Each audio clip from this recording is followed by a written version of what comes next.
Halo teman-teman, bertemu lagi dalam sesi sharing ide kali ini. Nah, pada kesempatan ini saya akan berbagi dengan teman-teman semua tentang rancangan sensor ultrasonik yang sudah sempat dipost pada video beberapa waktu yang lalu ya. Jadi ini rancangan yang saya menggunakan gelombang RF liar di sekitar sebagai pemicu trigger pada pin sensor Arduino-nya, yaitu adanya jangkar RF yang bisa menangkap sinyal radio frekuensi liar, kemudian kita hubungkan pada pin 2-nya yaitu pin trigger. Kalau di HCSR04 itu tulisannya trig. Posisinya setelah pin VCC. Untuk VCC sendiri kita hubungkan tetap ke 5 volt, dan dari echo nanti akan keluar signal pulse seperti ini sebagai respon sensor terhadap objek deteksinya. Dapat diamati perubahan yang cukup signifikan antara kondisi pembacaan jarak jauh atau tanpa halangan dan ketika sensor mendeteksi objek dengan jarak tertentu.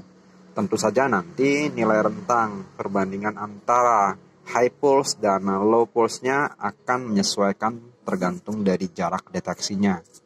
Nah, teman-teman, kali ini kita tidak akan mencoba rangkaian ini karena memang memiliki tingkat kesulitan yang agak lebih.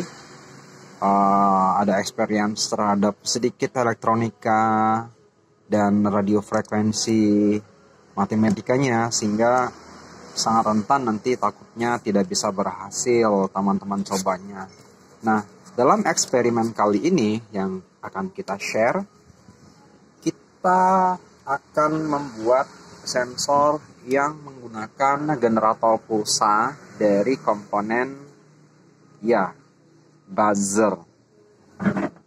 Nah, teman-teman, sebagaimana kita ketahui bahwa di dalam buzzer yang saya pegang ini terdapat lempeng sangat tipis yang memungkinkan dia bisa berelaksasi ketika ditarik dan dilepas oleh magnet buatan di dalam si buzzer. Ini saya pernah kemarin melakukan pembedahan satu buzzer. Jadi di dalamnya terdapat lingkaran yang dibelit dengan kawat yang sangat halus, sehingga nanti ketika dihubungkan dengan listrik akan menjadi magnet, dan ketika tidak dihubungkan akan netral lagi.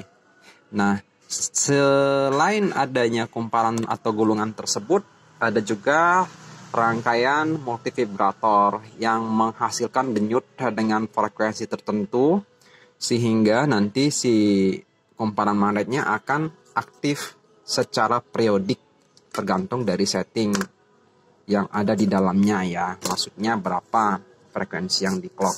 Nah, kita tidak akan secara eksplisit membahas tentang nilai clocknya, namun yang pasti bisa digambarkan nanti ritme yang terbentuk seperti ini. Oke, katakanlah ya, jika dalam program sensor ultrasonik kita membutuhkan 5 ms minimum untuk men-trigger si pin ultrasonik di transducer transmitternya, maka ini udah bisa cukup untuk kita manfaatkan sebagai trik awalnya ya, supaya si sensor bisa aktif untuk mengirimkan gelombang ultrasonik. Jadi secara rancangan nanti buzzer akan kita gunakan sebagai tangki osilasi atau pembangkit clocknya. Nah, setelah kita mengetahui adanya periode kerja dari high dan low si buzzer, maka demikian juga nanti jika kita analisa untuk konsumsi arus yang digunakan, maka dia akan berisolasi ya, seperti ini, ya kan? Nah, fungsi osilasi yang terjadi pada konsumsi arus buzzer inilah yang nanti akan kita gunakan sebagai clock pembangkit signal trigger pada sensor ultrasonik HCSR04. Nah, teman-teman, langsung saja tanpa kita harus mengorek lebih lanjut. Jadi bisa diperhatikan pada si buzzer ada 2 pin kaki, satunya panjang, satu pendek, dan juga ada label plus, satunya polos. Jadi yang ada label plus dan memiliki kaki panjang itu adalah positif dari pin buzzernya. Nanti akan kita hubungkan terhadap VCC sensor ultrasonik. Jadi kita tambah timah dulu seperti ini. Jika sudah, maka boleh diikuti ya secara seksama. Nanti yang kaki panjang atau positif itu terhubung dengan VCC ya, terhadap VCC. Jadi nggak boleh kebalik ya. Dan satunya itu terhubung dengan kaki trigger.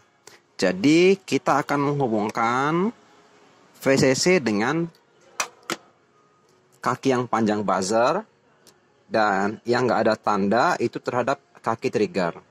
Seperti ini saja.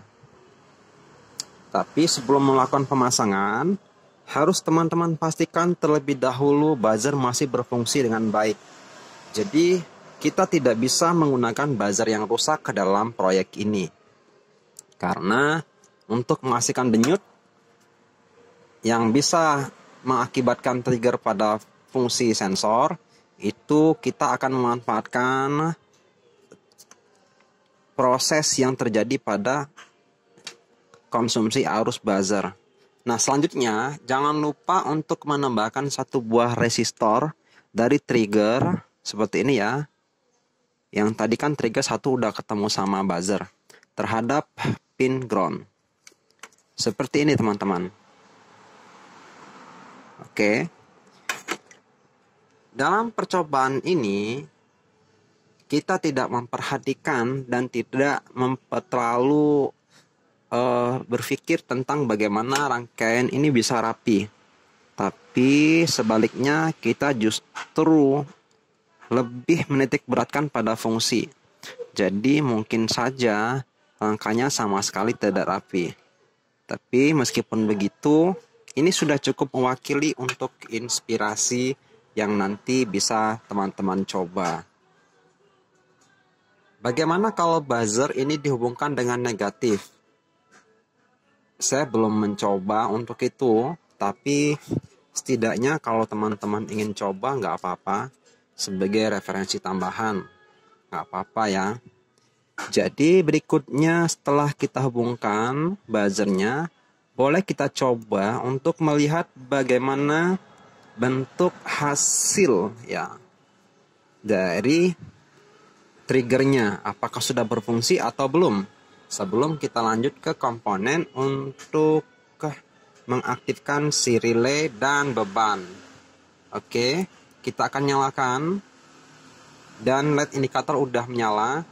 Jadi bisa dilihat dengan baik ya secara detail. Nanti kita akan lihat bentuk pulsa yang dihasilkan, entah itu dari pin trigger maupun nanti dari pin echo-nya. Pertama kita akan lihat di pin echo terlebih dahulu. Ini saya jepit. Nih bisa dilihat ada osilasi, sedikit cacat. Oke. Sepertinya ada kontak dengan antara pin echo dan pin triggernya. Jadi ini kita pisahkan untuk memastikan tidak ada kontak. Seperti ini. Mungkin ada sebagian teman-teman bertanya apakah ada bunyi yang dihasilkan. Oh, tentu saja tidak ada. Karena kita hanya memakai sedikit sekali dari arus nominal yang dibutuhkan oleh si buzzer. Oke teman-teman, bisa dilihat. Jadi ini adalah bentuk pulsa echo yang dihasilkan, dan ini bisa berubah tergantung deteksi ya. Dan ketika tidak ada deteksi, dia akan menjauh lagi dengan perbandingan pulsa high-nya lebih dominan dibanding yang low. Oke, dan ketika terjadi deteksi, oke, saya sudah mendekatkan tangan, mulai berubah.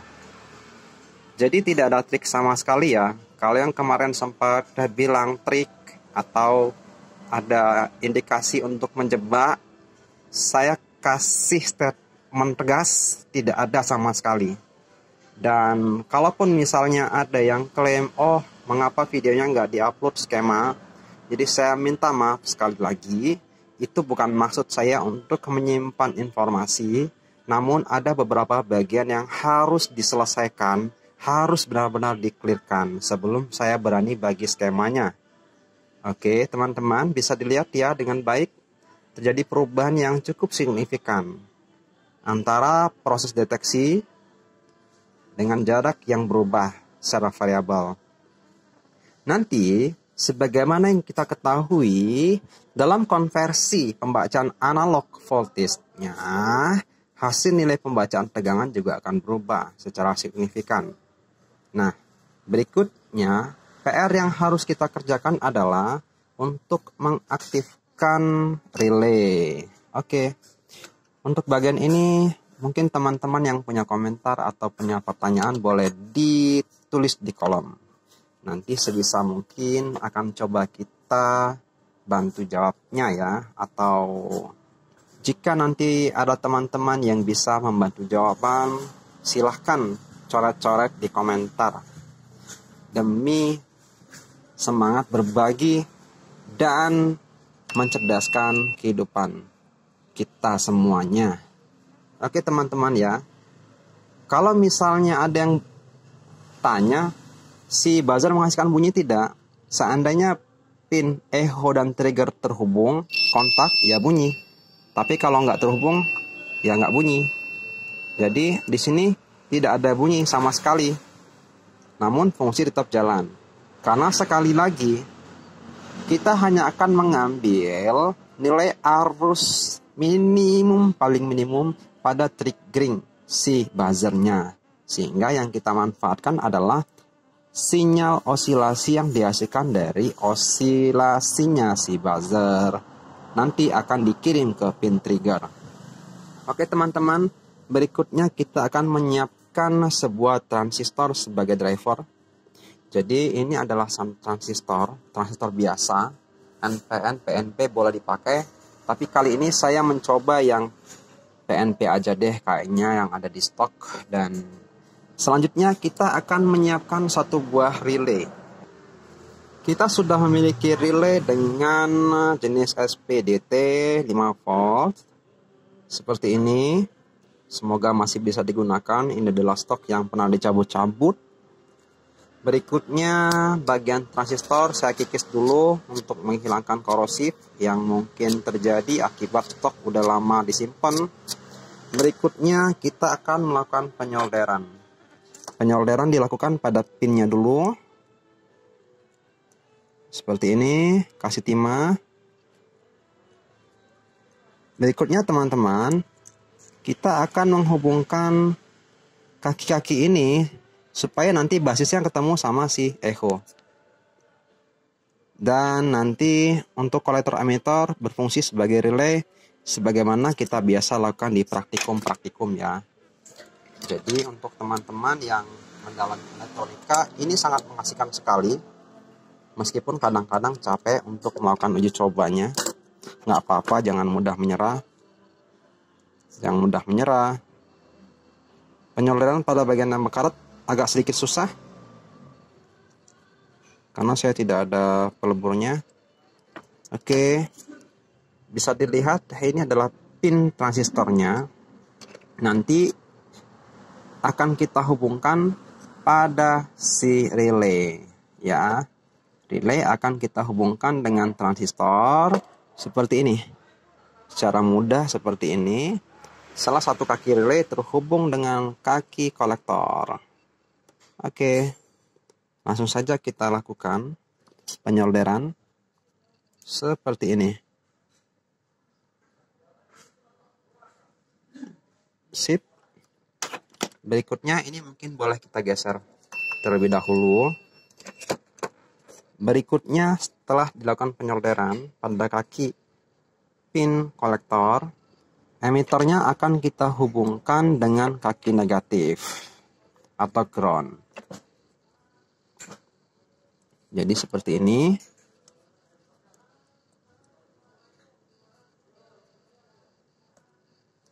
Kaki kolektor ketemu dengan relay.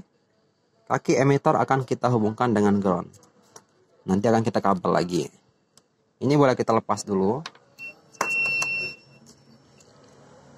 Teman-teman, untuk fungsi kaki negatif, ini bisa langsung disolder ke relaynya yang salah satunya. Kan tadi coil 1 sudah terhubung dengan transistor, maka satu bagian lagi itu akan terhubung dengan grounding dari si relaynya. Jadi seperti ini lebih kurang nanti ya. Ini kita matikan dulu. Selanjutnya kita lakukan penyolderan. Bisa dilakukan secara hati-hati. Jadi negatifnya kita solder ke relay. Jadi saya ulangin lagi.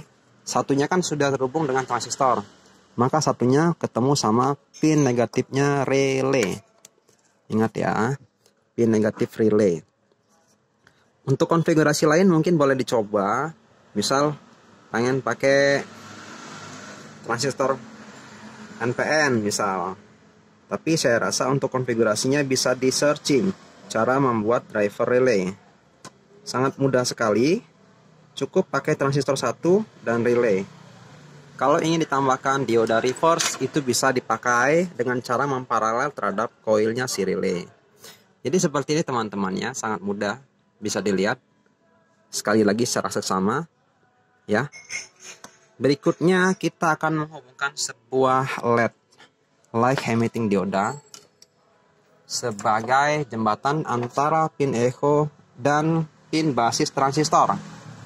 Jadi nanti selain berfungsi sebagai indikator, saya menggunakannya sebagai penyearah dari hasil sinyal echo yang berasal dari sensor.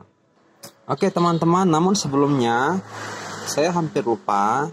Supaya tutornya bisa berlangsung secara sistematis, maka kita harus mengkondisikan terlebih dahulu keadaan informasi yang didapatkan dari echo sinyal yang dihasilkan sensor. Maka kita harus kondisikan dulu dengan cara menghubungkannya terhadap sebuah elko seperti ini yang kita strap antara echo dan ground. Ini digunakan untuk menstabilkan nilai sinyal yang dihasilkan, karena kita akan mencoba untuk konversi dari digital ke analognya ya. Jadi kita akan gunakan itunya nanti sebagai nilai minimum untuk men-trigger si transistor. Jadi untuk meminimalisir osilasi yang terjadi pada pembangkitan relay, ini dilakukan dengan cara filtering menggunakan kapasitor. Seperti ini teman-teman. Jadi kaki negatif dihubungkan dengan negatif GND-nya si sensor, dan positif itu ketemu sama kaki echo. Seperti itu teman-teman ya, bisa diikuti ya. Bisa diikuti. Iya. Nanti bisa sambil di pause videonya. Cukup mudah. Boleh saya ulangi lagi supaya tidak lupa. Dari buzzer ketemu positif terhadap pin trigger. Nanti triggernya ketemu sama resistor terhadap ground.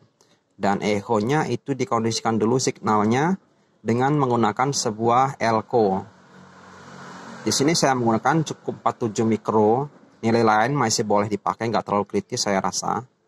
Dan berikutnya kita akan menghubungkan antara kaki echo terhadap pin basis transistor menggunakan sebuah light emitting dioda atau LED. Bisa juga menggunakan yang lain, tapi saya lebih menyukai LED karena dia bisa berfungsi ganda, yaitu sebagai indikator ketika sensor bisa aktif.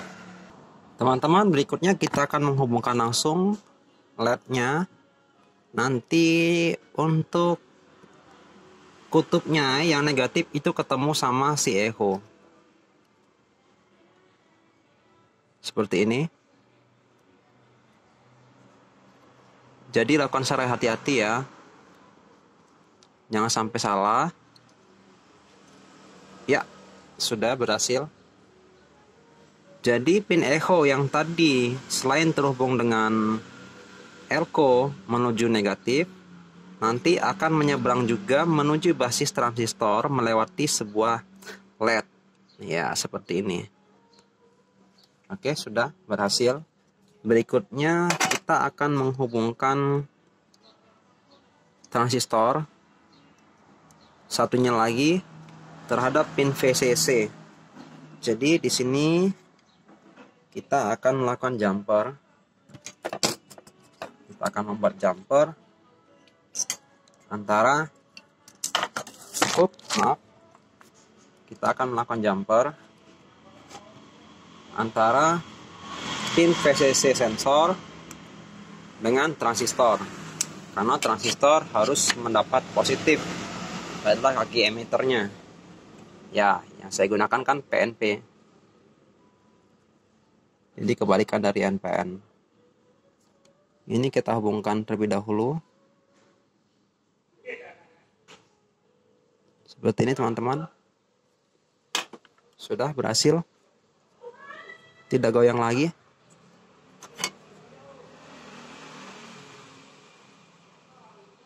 Oke. Berikutnya satunya lagi negatif. Itu kita langsung hubungkan ke terminal saja. Seperti ini.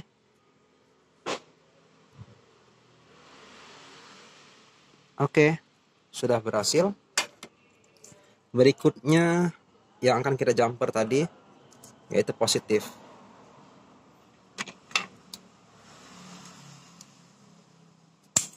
Seperti ini.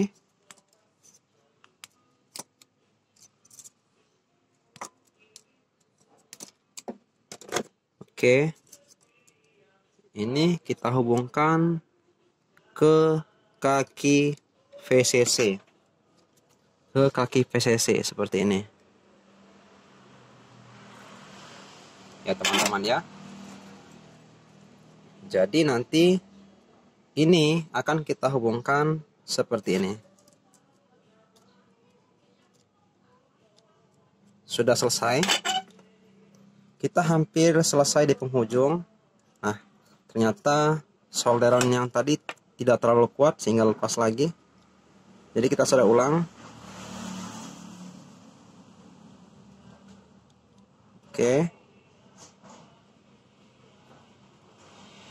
Nah, setelah kita berhasil melakukan penyolderan, saatnya saya akan berbagi skema ataupun blok diagram untuk rangkaiannya ini. Oke, yang pertama yang harus diperhatikan, kunci berhasilnya clock ini adalah berkat fungsi dari buzzer. Ketika buzzer mendapat bias positif dari VCC, nanti ini akan dihubungkan terhadap trigger sensor. Jadi ini adalah skema yang saya buat untuk menghasilkan clock si ultrasoniknya. Jadi seperti ini. Dan ground harus juga tetap dihubungkan ya. Lalu ini boleh kita tambahkan sebuah resistor untuk membantu kinerja si buzzer. Untuk nilainya tadi saya sudah sebutkan di dalam video di awal-awal. Echo-nya kemudian ini kita langsung hubungkan nanti ke driver relay. Jadi ini adalah driver relay melalui satu transistor yang tadi sudah kita kasih tutorial untuk membuatnya. Jangan lupa sebelumnya di sini tadi kita tambahkan sebuah elko ya. Untuk nilai yang saya coba itu adalah 47 mikrofarad. Oke teman-teman, berikutnya kita akan melakukan pengujian. Jadi di sini kalaupun misalnya masih gagal, kita akan melakukan perbaikan sampai nanti ketemu permasalahan untuk penyelesaiannya. Jadi tidak ada rekayasa ataupun trik sama sekali. Nah, untuk meyakinkan itu, jangan sampai nanti ada klaim bahwa saya memutuskan aliran arus untuk memanipulasi kinerja sensor. Ini akan kita tambahkan sebuah LED indikator sebagai penjamin bahwa arus yang masuk ke sensor itu adalah continue atau terus-menerus tanpa ada trigger dari luar. Jadi tidak ada manipulasi, clickbait ataupun apapun ya. Untuk teman-teman yang tidak suka video ini cukup dislike. Nah, tapi kalau yang berbaik hati, merasa videonya berguna dan bermanfaat, silakan share sebanyak-banyaknya. Jadi nanti teman-teman lain bisa mencoba ataupun nanti bisa menyempurnakan rancangannya. Namun di sini tidak boleh menghina rangkaian jelek saya karena saya membuatnya untuk mempermudah tutorial. Kalau misalnya mau lihat yang lebih rapi, sedikit rapi lah, tapi nggak terlalu rapi-rapi amat. Ini adalah contoh yang kemarin diposting di video sebelumnya. Oke teman-teman, berikutnya kita udah memiliki utas positif negatif sebagai input supply. Jadi ini akan kita hubungkan ke sumbernya saja langsung. Jadi karena kita udah menghubungkan kabel tanpa jumper, maka mau tidak mau kita harus melakukan penyolderan. Oke, kita akan melakukan penyolderan. Kita akan melakukan penyolderan, pilih pin yang 5 volt ya, jangan 3,3. Karena 3,3 tidak baik untuk ke supply si relaynya. Masalahnya kita menggunakan relay yang 5 volt.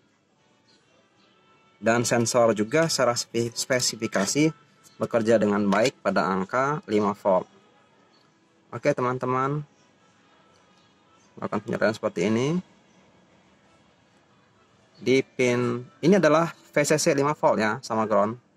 Jadi nanti nggak mesti harus pakai ini, boleh pakai 78 boleh, atau dari kabel USB langsung boleh, atau alternatif power supply yang lain. Nggak mesti pakai ini, nggak mesti. Sekarang kita akan lihat kinerjanya. Oke, masih belum berhasil. Oh, ternyata saya salah menghubungkan. Saya menghubungkan rangkaian yang satunya. Kita ulangi lagi. Mohon maaf, saya nggak bisa potong videonya karena langsung. Jadi seperti ini, kita ulangi lagi prosesnya. Penyolderan ke pin power supply.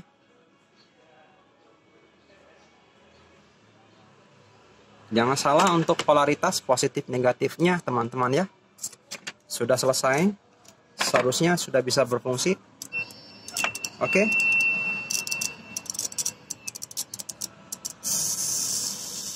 Nah teman-teman, yang harus diingat, ketika sensornya menghasilkan detak, itu bukan berarti ada salah, tapi ada yang belum sempurna. Kita akan coba deteksi. Oke. Nah, seandainya suara bising ini mengganggu, teman-teman bisa antisipasinya dengan cara menghilangkan lempeng bagian atas. Jadi tidak ada membran yang tertarik untuk diafragma suara. Atau dengan cara sederhana, teman-teman nggak usah lepas stiker tutupnya, cukup tutup seperti ini. Atau dilepas diafragmanya. Kita akan ambil fungsi dari osilasinya saja. Oke teman-teman, ini sensor sudah cukup stabil kinerjanya. Saya bisa menjamin ini sangat stabil. Nah, kalaupun masih ada suara getar relay, itu bisa diantisipasi dengan cara menambahkan sebuah resistor. Jarak deteksi bisa diatur berdasarkan kepekaan sensor. Jadi nanti saya akan pegang bagian ini aja supaya tidak ada kontak sama sekali. Akan kita kasihkan jalan. Oke, seperti itu. Bisa dilihat. Ini deteksi. Oke teman-teman, video yang cukup panjang, setengah jam bersama saya. Semoga ini bisa menjadi amal untuk saling berbagi. Nanti teman-teman bisa tambahkan sebuah elko di bagian relaynya ya. Jadi ketika ada sedikit osilasi, maka itu bisa direduksi oleh si elko-nya untuk menahan. Baik teman-teman, terima kasih untuk kebersamaannya. Jangan lupa kasih komentar di bawah. Untuk kesempurnaan berikutnya nanti mungkin akan saya coba upload lagi ya. Terima kasih.